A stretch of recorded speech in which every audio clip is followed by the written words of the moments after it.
With that, I want to start out by introducing Sherm Anderson. Sherm is a man that I've known for many, many years. We served together in the state legislature, in the state senate. Sherm is the head of Sun Mountain Timber in Deer Lodge. He will speak about the history of the collaboration and how it came to be what is called today the legislation that's going to put some folks back to work. So, Sherm. Thank you, Senator Tester.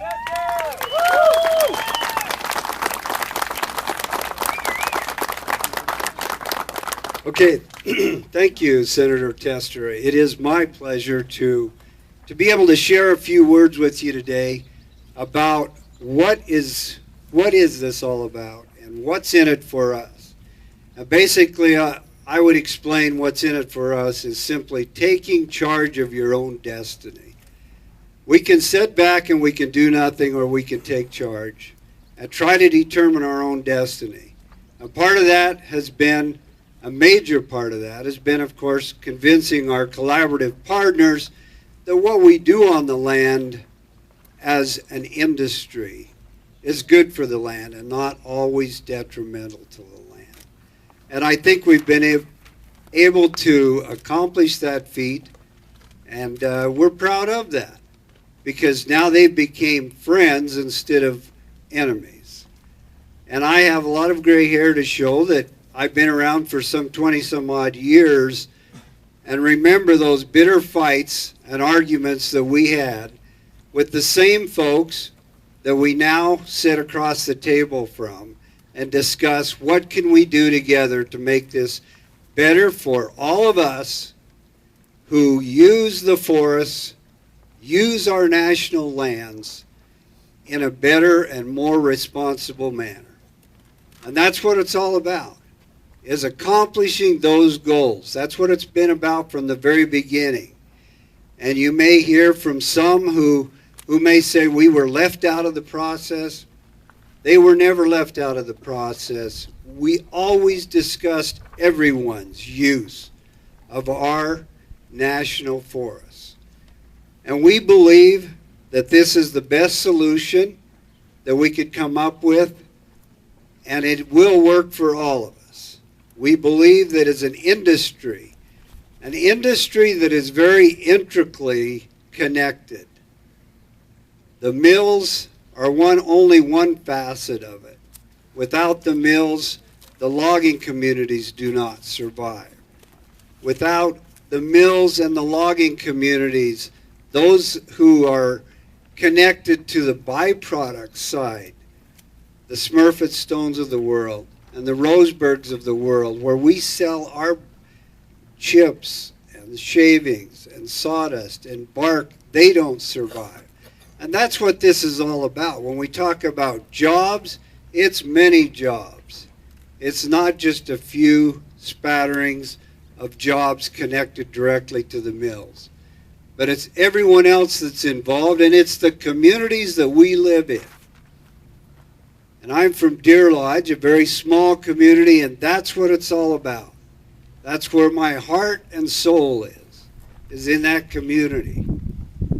And I do everything I can to provide opportunity for that community to continue to thrive.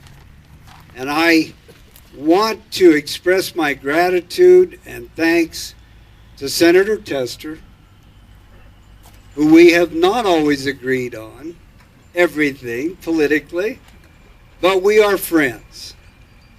And I think that connection is very much the same as it is with our collaborative partners. We do not agree on everything. We've had some fairly harsh discussions, but eventually we all come to an agreement, and we are friends. And we've developed friendships that will continue forever, despite the outcome. So what's in it for us? Everything is in it for us.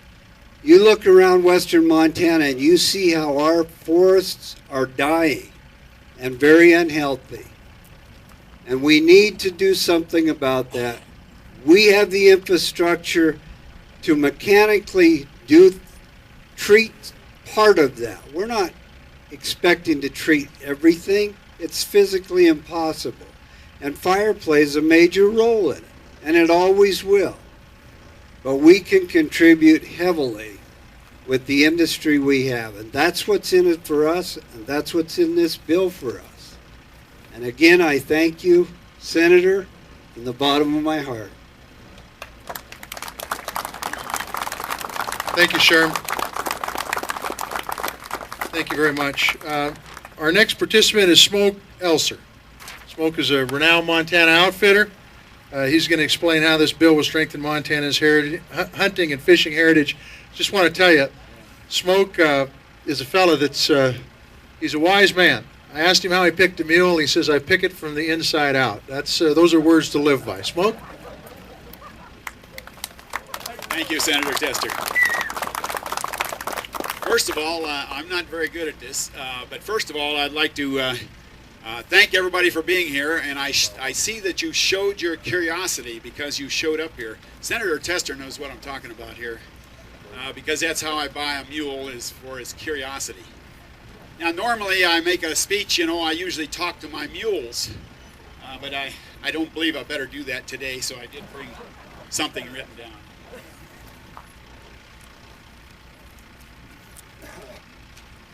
Yeah, I've been in the backcountry for the past 50 plus years. I've spent traveling up and down the trails in the backcountry with mules and saddle horses, guiding guests into that backcountry. All kinds of guests. They come from all walks of life. Not only CEOs of big corporations, but the ordinary guy. The salesman down at the shoe store, the carpenter that worked on my house. The people that fix my car, the guys that put the tires on my car. Those are the kind of people that I handle and take into the hills. And what I try to do is that I try to reduce their lifestyle down to 3 miles an hour. That's the speed of a horse. I'll bet I can ask a question right now. How many people have a cell phone? And everybody's hand would go up. Everybody has a cell phone. In the backcountry, we don't have cell phones, and we don't have computers. And we don't have these TV cameras and all this kind of junk. Instead, we speak straight across, just the way it's supposed to be. Good hunting and fishing in the backcountry is very important. It's been important in my life over the last 50 years, and I'm sure it's important to almost everyone who lives in Montana or even close to Montana. Hunting and fishing is always a very, very important thing. So that's part of our heritage we're trying to save with this particular bill. Sure, we understand that there's got to be jobs. We understand all of that. But we want to save as much of the backcountry that needs to be saved as wilderness. And then we want to allow the rest of that land to be multiple use. It should be all kinds of use, not only just cutting timber, but all kinds of recreational use. There should be everything there. To close, I would like to say this. I support this bill 100% because it's money in the bank for Montana. It's money in the bank for our forests. It's money in the bank for all of our small rural communities that make money from recreation and tourism. And it's money in the bank for the outfitting industry as well. And it is also money in the bank, really, for the whole country. Thank you.